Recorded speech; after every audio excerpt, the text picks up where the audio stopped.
En el Santo Evangelio según San Lucas, capítulo 3, está la predicación de Juan el Bautista.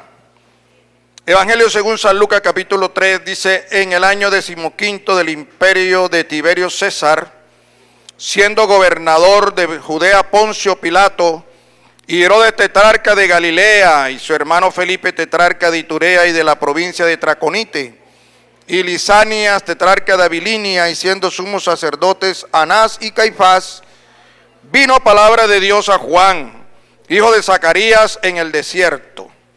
Y él fue por toda región contigua al Jordán, predicando el bautismo del arrepentimiento para perdón de pecados, como está escrito en el libro de las palabras del profeta Isaías, que dice: voz del que clama en el desierto, preparad el camino del Señor, enderezad sus sendas. Todo valle se rellenará y se bajará todo monte y collado. Los caminos torcidos serán enderezados y los caminos ásperos allanados, y verá toda carne la salvación de Dios.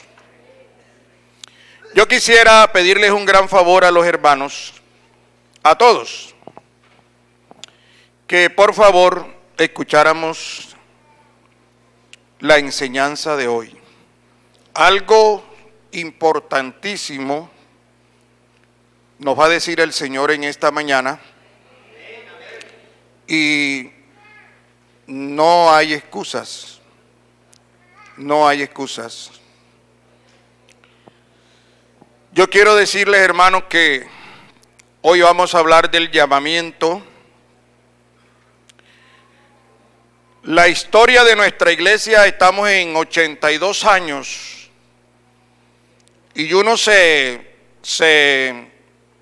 admira lo que hicieron algunos hombres cuando tuvieron un llamamiento especial de Dios. Cuando el hermano Larsen llegó a Colombia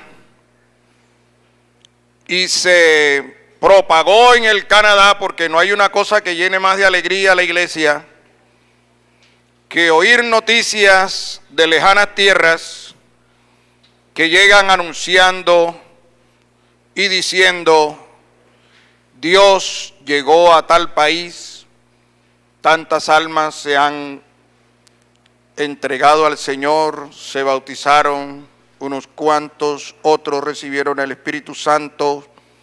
Eso da alegría a la iglesia.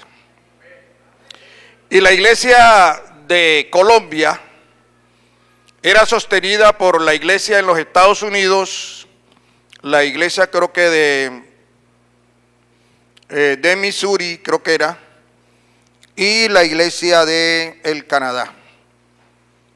Y estas dos iglesias sostenían al hermano Larsen.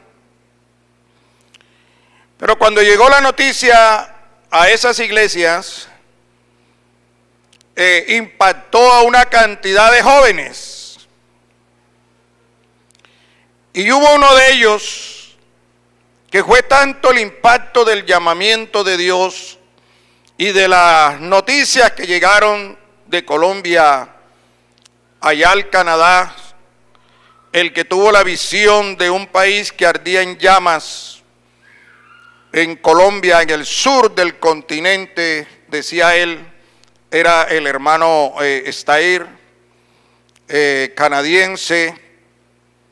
Y hubo un joven que lo impactó tanto esto de venir a Colombia, de la iglesia en Colombia, que él vendió su propiedad, su casa la vendió.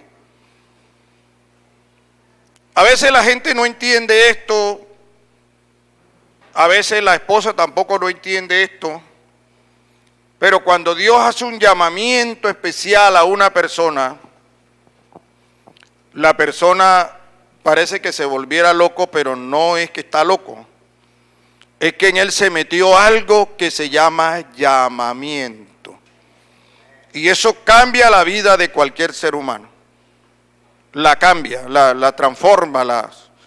Y ese hermano estuvo dispuesto a vender su propiedad y venirse con su familia a Colombia, juntar sus pasajes y tener algún recurso, porque los recursos eran muy pocos, con el fin de predicar en Colombia.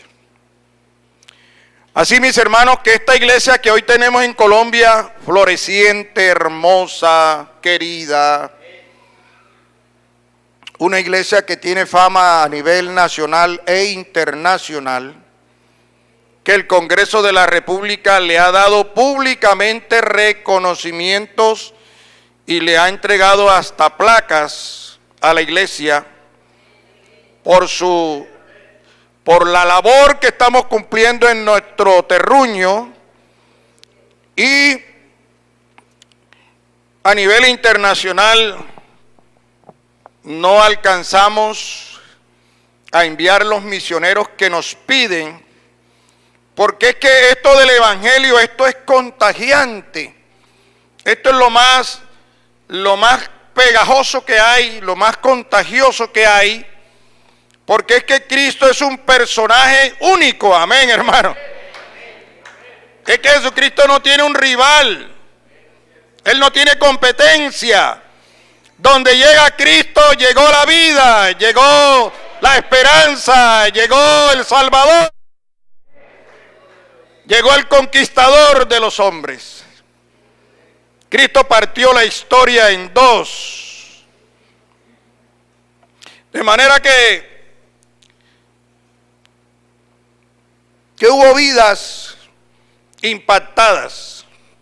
Pero ¿por qué les decía yo que quisiera que todos oyeran? Porque hay una cosa: Dios no llama a una persona, y cuando digo que Dios no llama a una persona, no vamos a hablar de una persona específica solamente, aunque sí podamos hablar de ella. En esta mañana vamos a coger unos personajes aquí, sino que ahí estás tú también. Amén. No vayas a pensar que este llamamiento es únicamente para los pastores, para la junta, los asistentes, los líderes de zonas, los músicos, los cantantes, los decón, las dorcas, los jóvenes, escuela dominical, caballeros, misiones, evangelismo. No.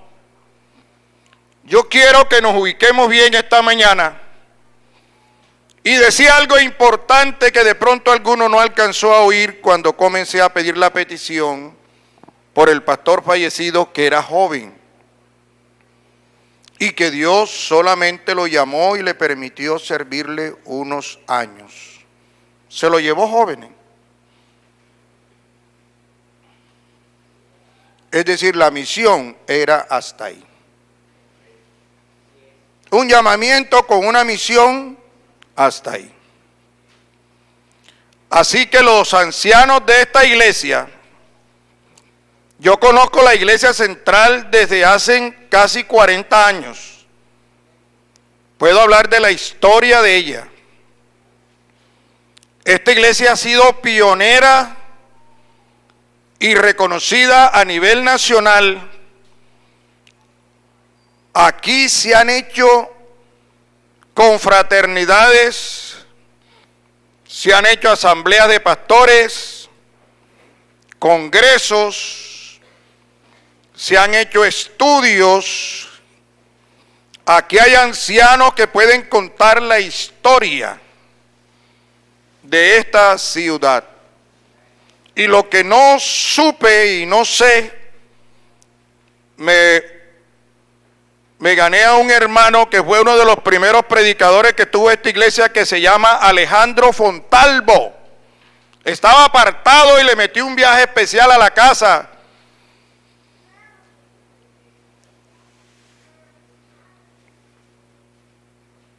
Inventé que me quería comer un mondongo de esos que hacía la hermana Chani, que le había dejado la fórmula a la hija, y la hija es la esposa de él. Pero no era tanto por comer mondongo, porque yo no puedo comer casi eso, sino por llegar al anciano. Hermano, y el viaje fue fructífero y me gané otra vez a ese hombre para la gloria del Señor. Y él me contó que la iglesia de aquí no nació aquí, en este lugar donde estamos. Que cuando él vino a predicar, esto era monte. Y fue el hermano Larsen el que le sugirió al hermano que compró esto aquí, creo que fue el hermano Rodrigo Ramírez, que comprara aquí. Porque Santa Marta no podía crecer para allá porque allá está el mar. Mire la visión de aquel hombre misionero que vino a Colombia. Todo lo que él veía, de pronto algunos no veían sino aquí monte, pero él veía una obra grande aquí para la gloria del Señor. Alabanzas al nombre de Jesucristo. Entonces, volviendo otra vez al tema del llamamiento, nadie esta mañana debe andar distraído ni demasiado entretenido en algunas cosas sin saber que Dios lo llamó no solo para salvarlo. Hay un plan de Dios con nuestra vida. Y sabe, te voy a decir algo. ¿Cuántos hay allá afuera mejores preparados que nosotros? Porque Colombia tiene cerebros. Colombia tiene magistrados de la República. Colombia tiene gente graduada en leyes, en física, en química, en ciencias sociales, en comunicaciones. Dios no los ha llamado todavía. No sé qué plan tenga Dios con ellos. Pero Dios nos llamó a nosotros. Si Dios no tuviera nada con nosotros, Dios nos hubiera dejado allá afuera.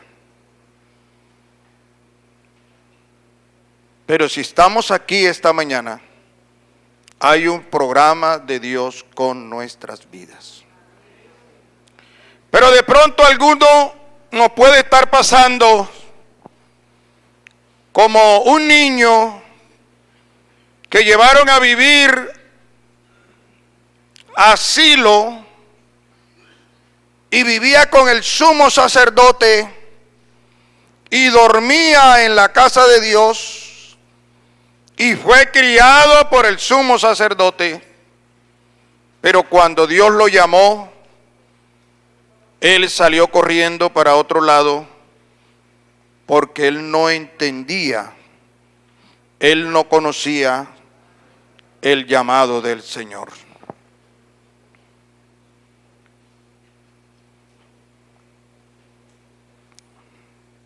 Así nos puede estar pasando. Samuel, ¿quién era Samuel? Y hago énfasis en esto porque cuando Dios llama a alguien es porque Dios se da cuenta que hay una necesidad y Él no quiere mandar a un ángel que lo pudiera hacer, sino que Él quiere llamar y enviar y preparar es a un ser humano.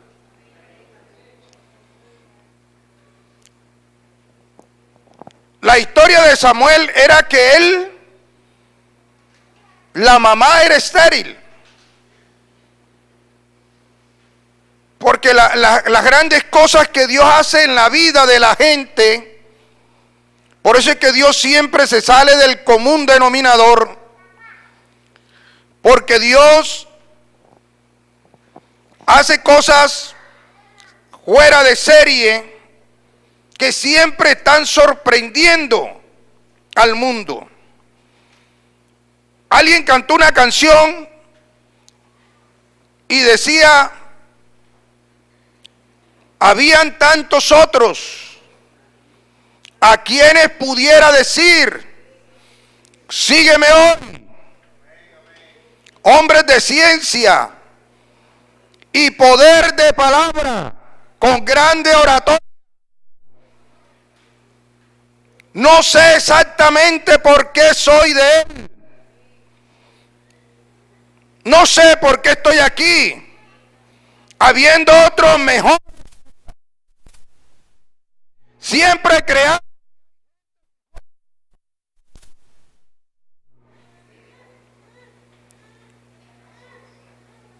Pero ¿por qué Dios me llamó a mí? ¿Por qué te escogió a ti?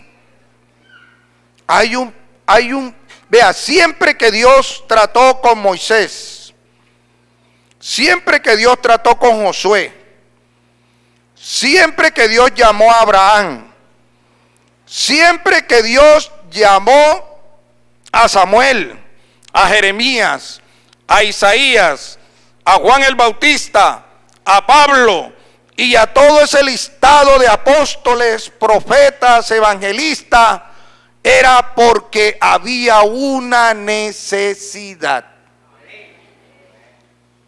Había una necesidad. Allá en el trasfondo del hombre que uno estudia, dice uno, era con razón que Dios llamó a este hombre, era que había una necesidad en el pueblo. Israel había sido sacado de Egipto. Dios le había creado las tribus y un sacerdocio y un culto. Pero en la época del profeta, del sacerdote Elí, los hijos se prostituyeron y Elí ya era avanzado en edad y estaba un poco escaso de vista y no hizo los correctivos serios con los hijos. Fue en esa época cuando el arca de la alianza hasta se la llevaron. Es decir, el culto se dañó. Porque cuando se daña el pueblo de Dios, cuando se dañan los que Dios ha escogido para que le canten, para que le adoren, para que le sirvan, el culto también se daña. El culto ya que se le hace a Dios no es el que Él quiere. El servicio que se le presta no es el que Él anhela que el pueblo le tribute. El arca se la llevaron, es decir, hubo fracasos, derrotas, el pueblo estaba en una crisis terrible. ¿Quién iba a creer que de una mujer estéril Dios iba a sacar una solución para el pueblo? Se necesitaba un hombre, pero no, Dios no lo iba a sacar de pronto de algunos personajes de Israel. No, era de una mujer estéril, una mujer que lloraba, como puede estar llorando continuamente alguna hermana aquí, como puede estar llorando cualquier joven, cualquier hermano, por la situación que le rodea. Pero yo siempre he creído que si Dios nos llamó, todo lo tiene Él bajo control. Todo Dios lo tiene bajo control. Y Dios oyó la oración de Ana, nació el niño. Dice que lo consagró al servicio de Dios aún antes de nacer, aún antes de ser engendrado. Y lo llevó a Silo y lo dejó allá. Era el primogénito. Y cuando el niño creció, Dios comenzó a llamarlo. Corría para el lugar equivocado. No sabía quién lo llamaba. ¿Cuál era la situación que había? La lámpara de Dios se estaba apagando.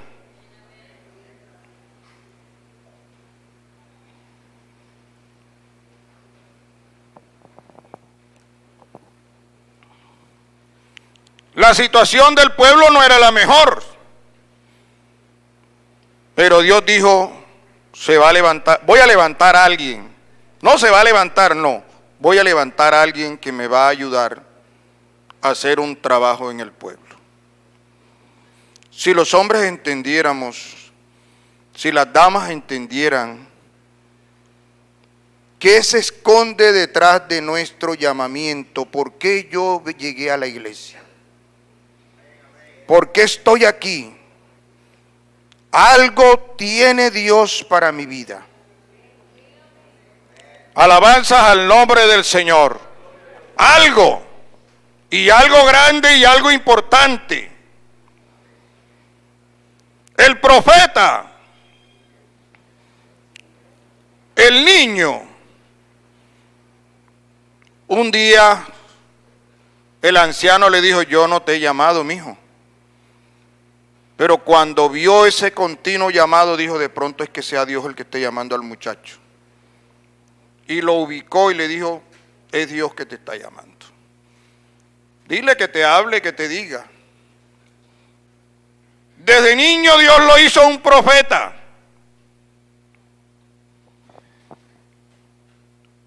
No dejó caer ninguna de sus palabras a tierra.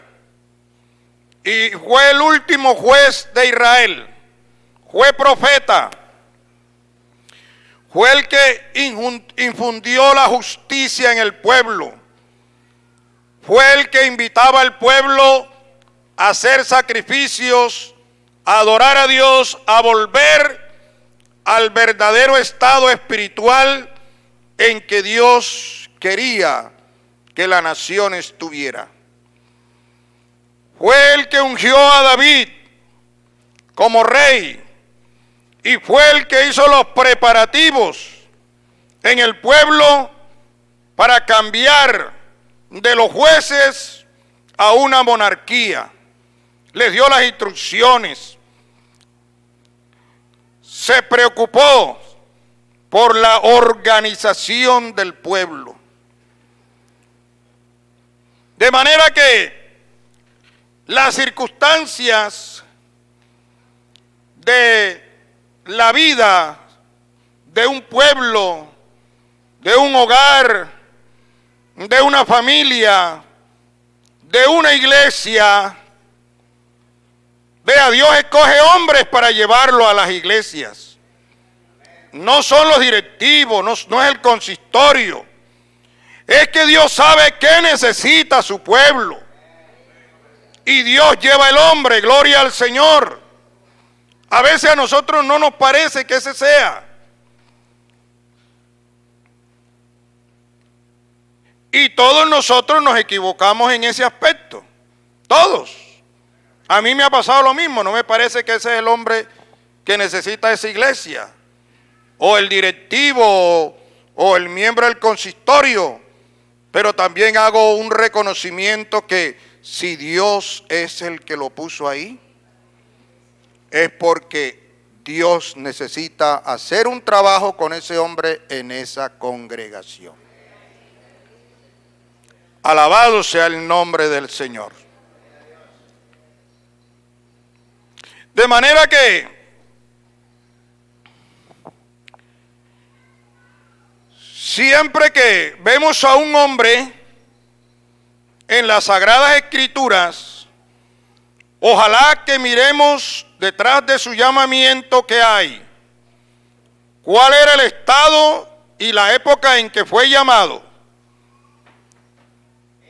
Hay unas circunstancias, hay unas situaciones que hacen que Dios llame a alguien.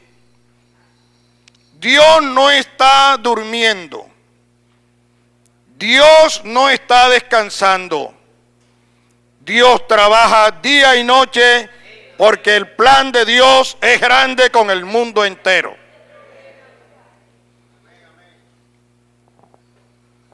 Si alguien que es llamado no quiere hacer el trabajo de Dios, no hay problema.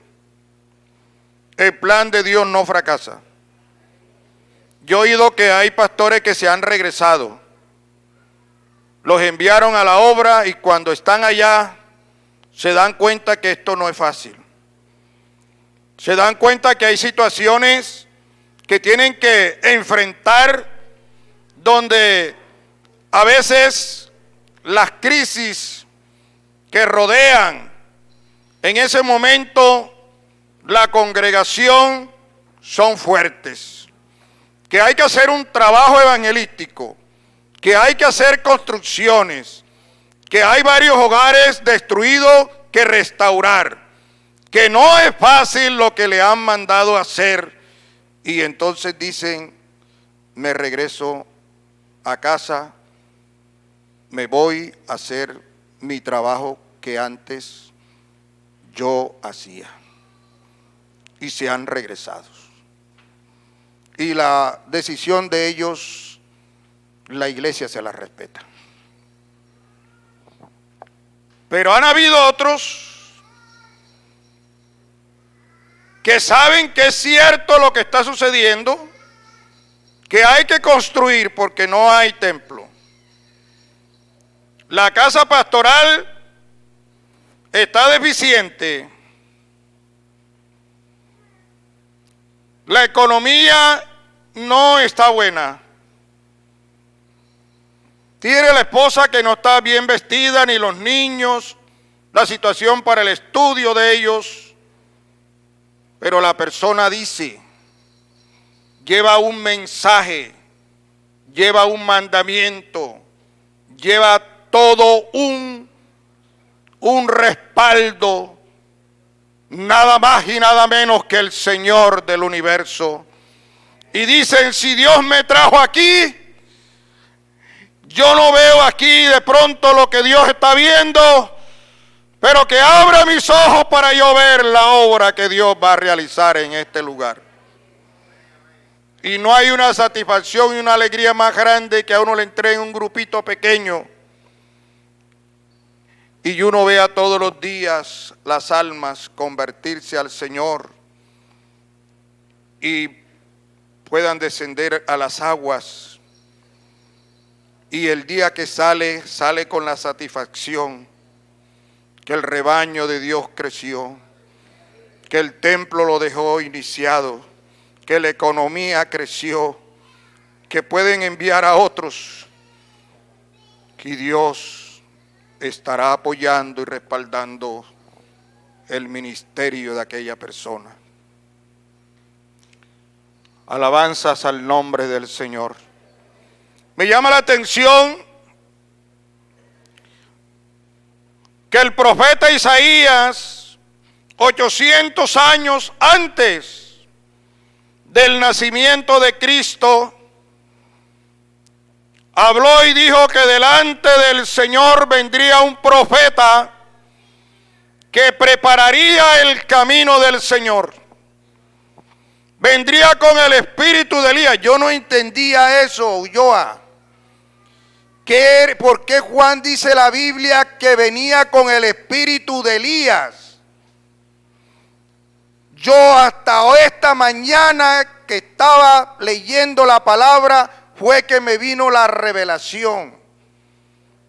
¿Qué es lo que significa y por qué Juan el Bautista vendría con el espíritu de Elías?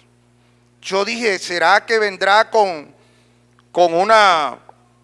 un poder así como Elías? Yo dije, pero si Juan el Bautista no hizo ni un milagro. Entonces, ¿dónde está esto de que vendrá con el espíritu de Elías?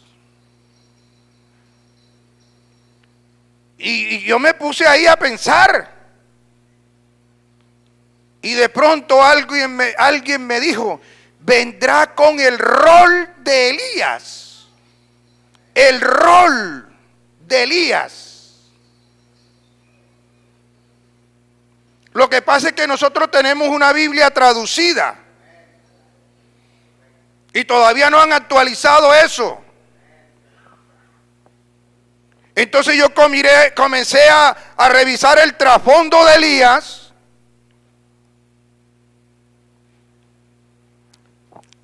en medio del pueblo cuando Elías vivió, cómo era el pueblo, y en medio del pueblo cuando vivió Juan el Bautista, y era el cuadro comparativo, era el mismo. Yo dije, ahora entiendo, viene con la misión, la palabra rol, cámbiela y diga la misión de Elías y de Juan el Bautista, era la misma. Pero la Biblia emplea, vendrá con el espíritu de Elías. Entonces yo dije, claro, es que cuando el profeta Elías, el pueblo estaba dividido, unos adoraban a Baal, otros adoraban al Dios verdadero. Es decir, había una crisis espiritual en el pueblo. Y cuando Juan el Bautista llegó, también de una mujer estéril, con unas circunstancias, Juan el Bautista fue levantado para enderezar lo torcido, para que lo alto lo bajara y quedara a nivel, para que lo áspero se allanara. Es decir, la misión, el rol, el ministerio de él era, en pocas palabras, prepararle el camino al Señor con el fin de que el Señor manifestara su gloria en medio del pueblo. Y me llama la atención otra cosa que descubrí esta mañana leyendo, que el primero que bautizó sumergiendo a la gente en Israel en agua fue Juan. Y por eso le pusieron de apellido Bautista. De allí el apellido Bautista. En Israel no bautizaban a nadie sumergiéndolo. Apurado le lavaban los pies nada más a la gente.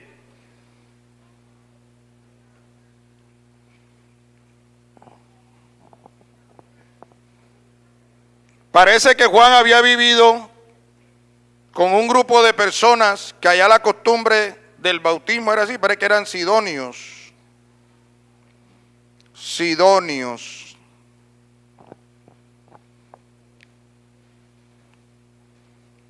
Juan el Bautista se mantuvo en secreto durante muchos años, por allá a la periferia, criado en el desierto.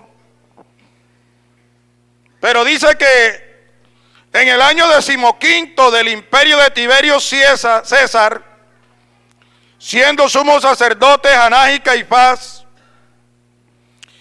y siendo Poncio Pilato tetrarca de Judea,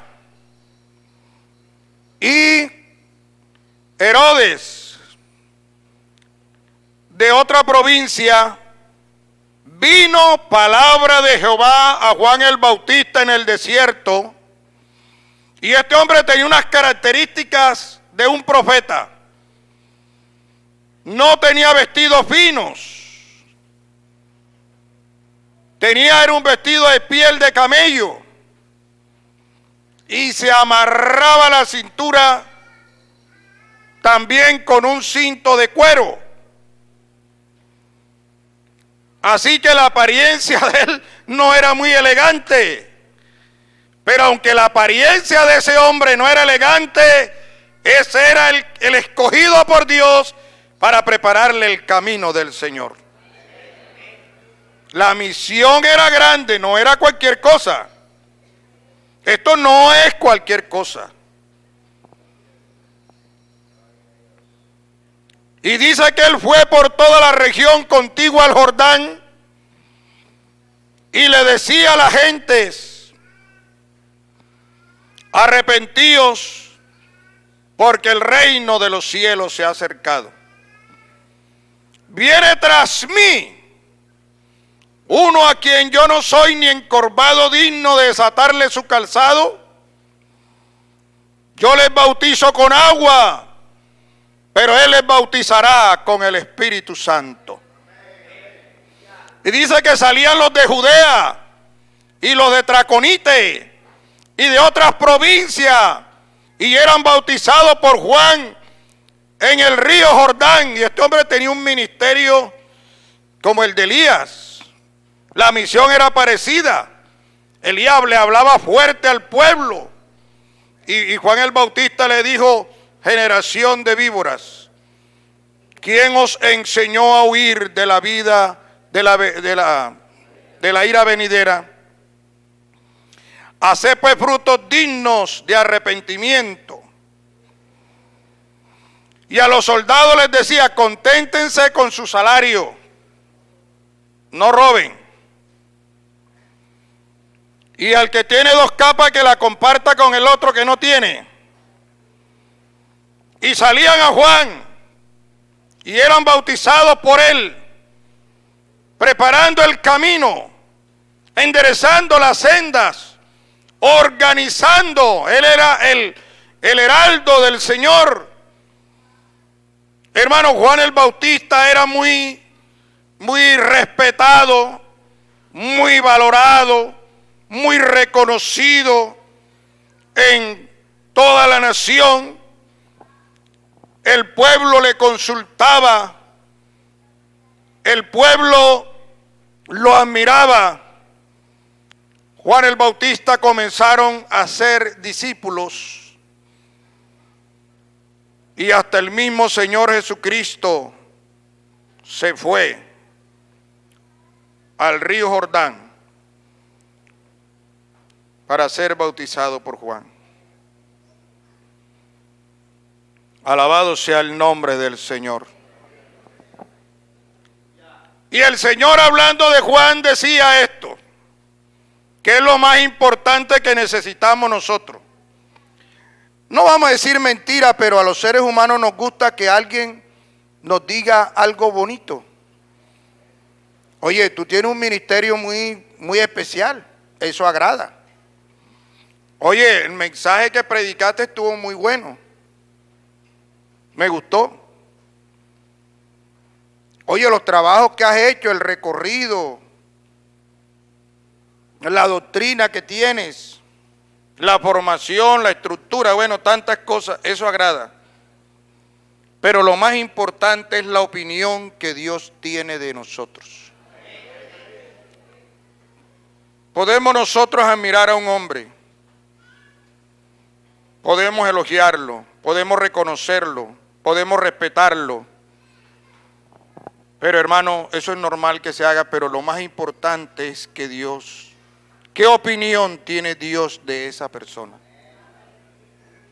Nosotros nos preocupamos a veces porque la gente nos reconozca, pero la preocupación nuestra no debe ser únicamente eso. Aquí lo más importante es que Dios diga: fulano de tal es así, y así, y así, y así, y así. Como él sabía que la gente veía a Juan con una vestimenta tan, como dice uno, pues tan desubicada. Qué bonito se podía ver un hombre vestido de cuero de camello y con un cinto de cuero amarrado. Yo me imagino, si ese hombre se le apareciera aquí esta mañana a todo el mundo, bueno, ¿y ese personaje de dónde salió? Salió de las cavernas, parece un cavernícola, parece de la época de la edad de piedra. Pero Jesucristo, hablando de Juan, dijo: los que visten fino están en los palacios. ¿A quién saliste a ver al desierto? De cierto os digo que entre los nacidos de mujer no se ha levantado uno mayor que este hombre. No lo hay. Imagínense esa opinión, y quién lo dijo, que conoce a todas las mujeres y a todos los nacidos de mujeres. Y dijo: no se ha levantado otro como él. ¿Y él quién es? Es la voz de uno que clama en el desierto. Preparad el camino del Señor, enderezad su senda, bájese lo alto, allánese lo bajo, enderécese lo torcido, y toda carne verá la gloria del Señor. Es decir, era un ministerio que no era fácil, y el final de Juan lo demostró. Él aún le predicaba al rey Herodes. Herodes parece que vivía con la cuñada, y él le decía: no te es lícito vivir con la mujer de tu hermano. Y esto le costó al hombre la cárcel, porque las personas a veces lo que no entienden es que detrás de la fama, que detrás del éxito, que detrás de una serie de cosas donde Dios nos ha usado, llegan momentos en que el panorama se cambia, se transforma, que el panorama se vuelve hastío, y uno dice, pero ¿qué está pasando? No, eso hace parte del proceso, del llamamiento y de la misión que hay que cumplir. A Juan se le después de tanto respeto de la gente, y después de tanta admiración, y después de tanto reconocimiento, ahora Herodes lo pone preso.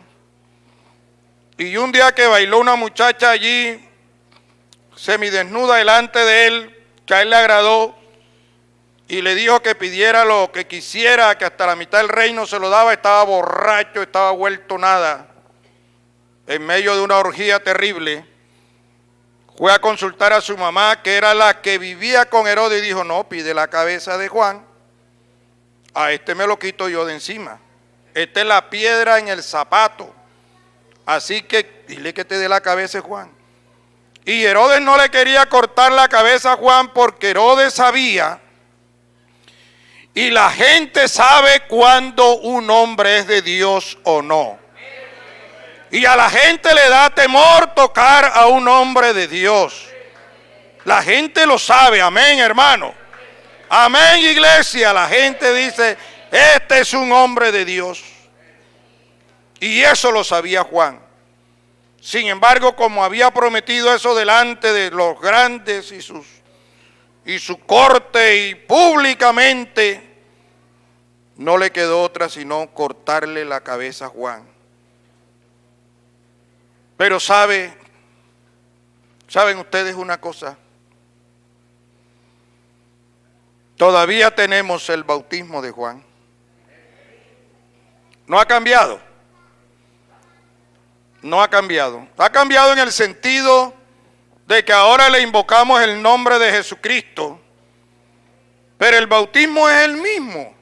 Es por inmersión, es sumergiendo a toda la persona en el agua. Todavía se habla de Juan el Bautista. Todavía se resalta la misión y el trabajo que hizo ese hombre. Todavía se habla del hermano Larsen. Todavía se habla del hermano Eloy Solano. Todavía se habla del hermano Eliseo. Todavía se habla del reverendo Domingo Zúñiga. Y el día que nosotros partamos de Filadelfo Frías y de una cantidad de siervos, uno desaparecerá del común denominador de la gente, pero quedarán las historias, quedarán los recuerdos de que ese fue un hombre llamado con una misión, y que no se rindió, y que no la entregó, y que no la abandonó, sino que la cumplió hasta el final. Alabado sea el nombre de Jesucristo.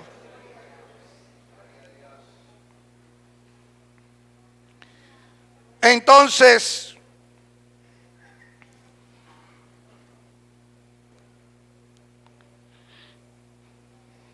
a veces, ¿qué es lo que no quisiera que sucediera y que lo que quisiera que hubiera revelación aquí esta mañana? Miramos a los demás y aún les hacemos un juicio.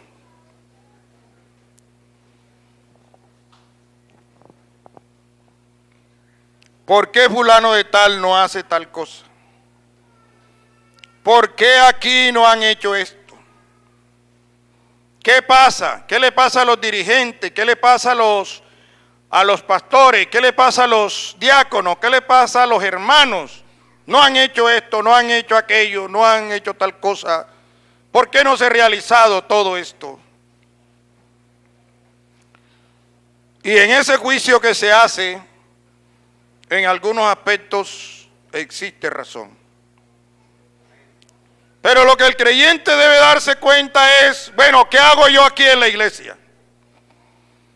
Dios me trajo de allá de las cantinas.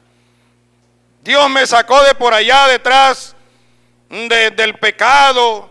Algunos los sacó de los hospitales, otros los encontró ya en la cárcel, a otros ya a punto de morirse. Los sanó, los liberó, los perdonó, los restauró, los reintegró. Vea, yo estaba comparando esto del llamamiento con el cuerpo humano. ¿Cuál es la piececita del cuerpo humano que no se necesita? ¿Cuál? ¿Cuál? ¿Cuál? ¿Será que en el cuerpo humano sobra algo? Todas las piececitas que están ahí, aún los cabellos. El cabello da belleza a la persona. Una mujer con una cabellera larga se ve elegante. Un hombre con una cabellera hermosa, nadie va a decir que no, se ve simpático, hermano. Me voy a meter yo en un problema aquí esta mañana, ¿Cuándo voy a ser yo el mismo que vio Ercilia García que yo tenía 20 años? Si yo usé el afro, imagínense. Y ya del afro no quedan sino los recuerdos. Ya el cabello se cayó. Ahí quedan unas lanitas, pero eso se cae también. De manera que cada piececita del cuerpo tiene una función específica y especial. No está de más. No está de más. Fue colocada para cumplir una función. Y saben, usted y yo hacemos parte del cuerpo de Cristo. No hay que estar preocupado tanto por lo que haga o no haga el otro, sino, bueno, ¿y qué fue lo que me tocó a mí? ¿Qué es lo que yo tengo que hacer? Mire, hermano, el más pequeñito aquí en la iglesia, si se pudiera llamar pequeñito, porque pequeñitos en la casa de Dios no hay. La iglesia, si es el cuerpo de Cristo, no puede ser algo pequeño. Pero pongámosle ese ejemplo. Si él se ubicara bien. Yo cuando salgo por la calle y veo todos esos, los festivos, las cantinas llenas, los restaurantes se ven desbordados de gentes, ríos de gente en el centro, en el mercado, allá en el rodadero, personas que están detrás de la reja necesitándonos, personas en los hospitales, personas que deambulan por las calles, que no saben ni qué derrotero coger, Y una iglesia llena de gente que conoce la gloria de Dios. Porque si algún pueblo conoce la gloria de Dios, es este pueblo. Lo que Dios nos dio a nosotros, la iglesia, es lo que el mundo necesita.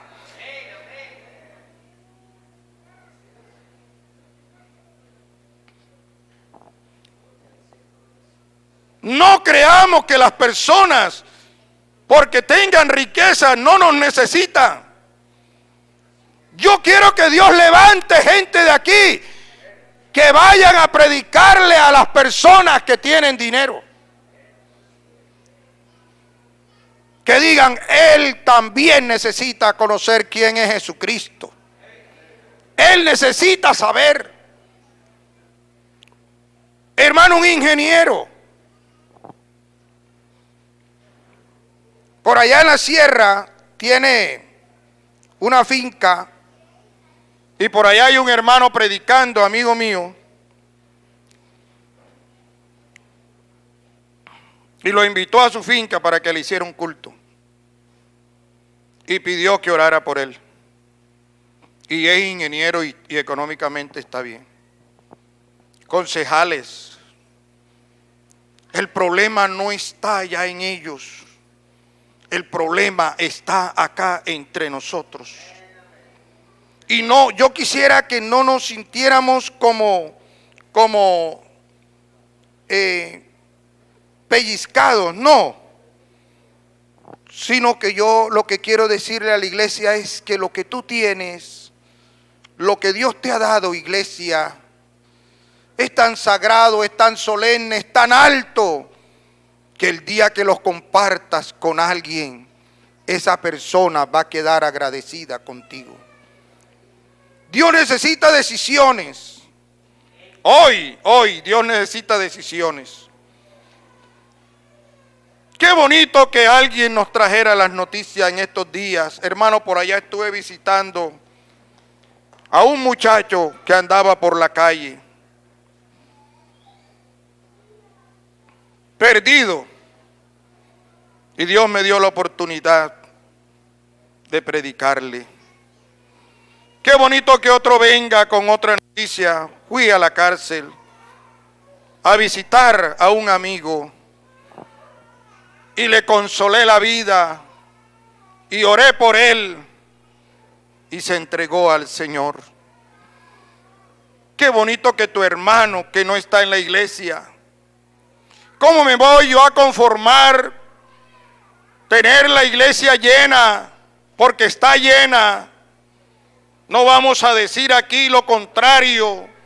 Yo le he dicho a los hermanos, y el hermano es testigo, a los 4 que dejó el hermano Plutarco de candidatos a la obra, yo le he dicho a ellos,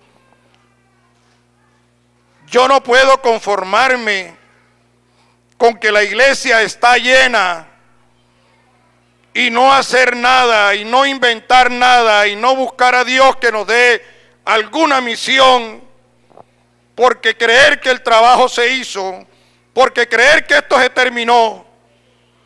No, sacamos cuenta cuántos barrios tiene la central, cuántas zonas.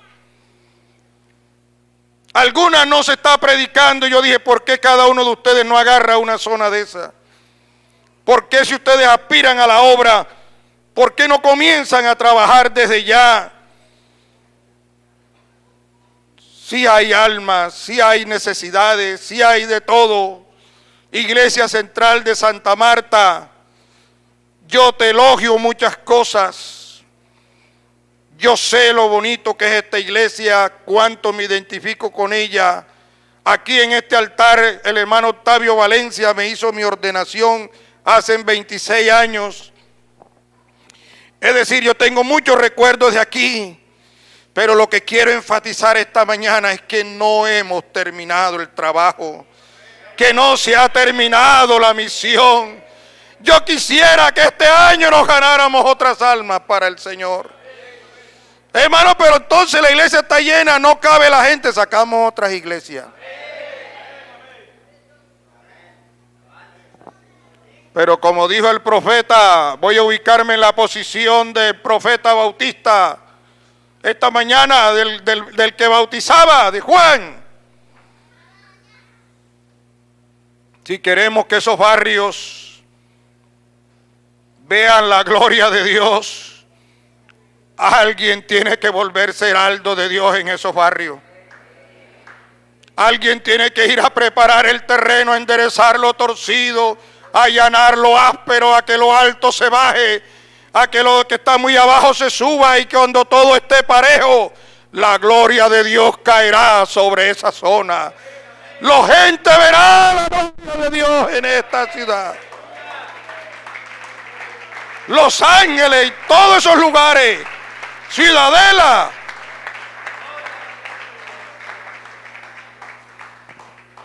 Tú eres pieza fundamental en esta iglesia. Así que no te sientas por allá, indiferente, distraído, no. Yo te necesito también. A todos los necesito en la iglesia. No dicen amén, pero yo a todos los necesito. Todos son hijos de Dios, todos tienen una misión, Dios los trajo. Vamos a ver qué hacemos aquí. Pero algo grande nos espera, hay un gran desafío, hay una grande misión. Yo no quiero que Dios regrese y nos encuentre entretenidos y distraídos en muchas cosas.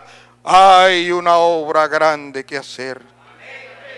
Si me terminaran los músicos la canción, habían tantos otros. Póngase la iglesia de pie, por favor. Los músicos me ayudan. Alabado sea su nombre. Venga aquí alguien que cante bonito aquí. Yo no sé cantar.